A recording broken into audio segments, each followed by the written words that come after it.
정홍규 기자가 취재했습니다. 오늘부터 판매를 재개한 광주의 한 세녹스 판매점입니다. 세녹스를 넣으려는 차량들이 도로에까지 길게 줄을 섰습니다. 이에 반해 인근 주유소에는 휘발유를 넣는 차량들을 찾아보기가 힘듭니다. 최근 법원의 판결로 인해 어제부터 세녹스의 판매가 재개됐지만 소비자들은 아직 세녹스를 써도 되는지 혼란스러워하고 있습니다. 무팔량 하는 걸로 알고 있거든요. 근데 우리 지나가다 보니까 대부분 차가 이거 와 있고 대부분 넣더라고요. 혼란스럽기는 세녹스를 판매하는 업자들도 마찬가지입니다. 지금 앞으로도 계속 단속을 계획이라고 지금 계속 지시가 내려간 것 같고 또 소방서 같은 데서도 계속 지금 영업을 자제해 주라고 지금 연락이 오고 있어요. 정부가 세녹스에 대해 강력히 단속하겠다고 밝히고는 있지만 일선에서는 전혀 단속이 이루어지지 않고 있어 혼선이 빚어지고 있는 것입니다. 한편 국세청은 세녹스에 대한 단속 여부에 상관없이 1리터에 572원의 교통세를 철저히 물리겠다고 밝혔습니다.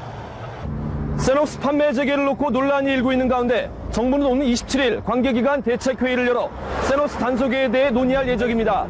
KBS 뉴스. 세녹스 사태가 법원의 무죄 판결 이후 새로운 국면을 맞고 있습니다. 정부가 세녹스를 불법 연료로 보고 다시 단속에 나서자 세녹스 측은 강력 반발하고 있습니다. 집중 취재 먼저 김대웅 기자입니다. 세녹스를 생산하는 공장의 공무원과 경찰이 들이닥칩니다. 보관 중인 원재료와 제품이 모두 압류되고 생산 시설은 봉인됐습니다. 1리터당 572원의 교통세를 휘발유와 똑같이 신고 납부하도록 되어 있습니다. 그런데 세녹스에서는 이거를 이행하지 않기 때문에 법원의 무죄 판결 이후 세녹스 판매가 급증하자 당황한 정부는 오늘 긴급 회의를 갖고 세녹스 대표이사 등을 검찰에 고발하는 등 강력 대응 방안을 논의했습니다. 세녹스는 유사 석유 제품이 맞다. 불법 제품이다. 그래서 단속의 대상이라고 합의를 봤습니다. 오늘 회의에서는 또 세녹스를 실어나라는 공급 차량은 모두 압수하고 조만간 2차로 판매 금지 조처에 해당하는 용재 수급 조정 명령을 내리기로 했습니다. 이에 대해 세녹스 측은 법원의 무죄 판결에도 불구하고 근거 없는 강제 단속이 계속될 경우 관계 공무원을 공권력 남용 혐의로 형사 고발하겠다고 밝혔습니다.